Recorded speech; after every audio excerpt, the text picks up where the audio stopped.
ತುಂಬ ಜನ BJP-ಯವರು JDS ಅವರು ಈ ಕಡೆ ಬರೋ ಸಾಧ್ಯತೆ ಇದೆ. ನನಗೂ ಒಂದು ಇಂಟರ್ನಲ್ ಇನ್ಫಾರ್ಮೇಷನ್ನು, ನಾನು ಹೆಸರು ನನಗೂ ಸ್ನೇಹಿತರು ಸಿಗ್ತಾ ಇರ್ತಾರಲ್ಲ, ತುಂಬ ಜನ JDS ಅವರು BJP-ಯವರು ಬರಕ್ಕೆ ರೆಡಿ ಇದ್ದಾರಂತೆ. ಮತ್ತು ಇನ್ನು BJP-ಯವರು JDS ಅವ್ರು ನನ್ನ ಮೇಲೆ ಬಿದ್ದು ಬಿಡ್ತಾರೆ. ಇನ್ನು ಹೆಸರು ಕೊಡೋಕೆ ಕೇಳಿ, ತಾಕತ್ತಿದ್ರೆ ಹೆಸರು ಬಹಿರಂಗ ಮಾಡೋಕ್ಕೆ ಕೇಳಿ. ಹಂಗೆಲ್ಲ ಬಹಿರಂಗ ಮಾಡೋಕ್ಕಾಗಲ್ಲ ಸರ್. ನಮ್ಮ DK ಸಾಹೇಬರು ಕೈ ಹಾಕಿದರೆ ಒಂದು 8-10 ಜನ ಬರ್ಬೋದು ಈ ಕಡೆ. ನಿಮ್ಮ ಜೊತೆ ಯಾರಾದ್ರೂ ಇದ್ದಾರೆ? ನಾನು ಅಷ್ಟು ದೊಡ್ಡವನಲ್ಲ ಸರ್.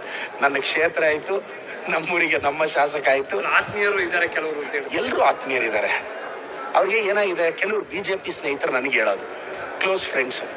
ನೆಕ್ಸ್ಟ್ ಟೈಮು BJP ಬರೋ ಡೌಟ್ ಕಾರಣ ನೋಡುವ, ಕ್ಷೇತ್ರ ಏನಾದರೂ ಟಿಕೆಟ್ ಕನ್ಫರ್ಮ್ ಮಾಡಿಸಿದ್ರೆ ನೋಡೋಣ ಬಂದ್ಬಿಡ್ತೀವಿ ಅಂತ ಒಬ್ಬರು ಅಂದಿದ್ದಾರೆ. ಇದು ಫ್ರೆಂಡ್ಲಿಯಾಗಿ ನಡೆದಿರೋ ಚರ್ಚೆ. ಸೀರಿಯಸ್ ಆಗಂತೂ ನಾನು ಪ್ರಸ್ತಾಪಿಸಕ್ಕೆ ನಾನು ಯಾರು? ನಮ್ಮ CM ಸಾಹೇಬ್ರ ಹತ್ರ, DK ಸಾಹೇಬ್ರ ಹತ್ರ ಮಾತಾಡೋಷ್ಟು ಧೈರ್ಯ ನನಗಿಲ್ಲ. ನಾನು ಮಾತಾಡೋದಿಲ್ಲ, ನಡೆದಿರೋದು ಹೇಳಿ. ಅವರೇ ಆಪರೇಷನ್ ಕಮಲ ಮಾಡ್ತಿದ್ದಾರಲ್ಲ ನಿಮ್ಮನ್ನೆಲ್ಲ. ಅವ್ರಿಗೆ BJP ಅವ್ರಿಗೆ ನಮ್ಮನ್ನೆಲ್ಲ ಪರ್ಚೇಸ್ ಮಾಡೋ ತಾಕತ್ತಿಲ್ಲ. ಅದಕ್ಕೆಲ್ಲ ನಾವು ಬೀಳೋದು ಇಲ್ಲ. ಮೋಸ್ಟ್ಲಿ BJP ಅವ್ರನ್ನ ಈ ಕಡೆ ಬರ್ದಂಗೆ ಕಾಪಾಡ್ಕೊಂಡ್ರೆ ಸಾಕು. ಕಾಂಗ್ರೆಸ್ ಅಧಿಕಾರ ಹಂಚಿಕೆ ಅನ್ನೋದು ಏನಾದರೂ ಆಗಿದೆಯಾ ಸರ್? ನನಗೇನು ಗೊತ್ತಿಲ್ಲ, ಬಟ್ ನಮ್ಮಲ್ಲೂ ತುಂಬ ಜನ ಸೀನಿಯರ್ಸ್ ಇದ್ದಾರೆ.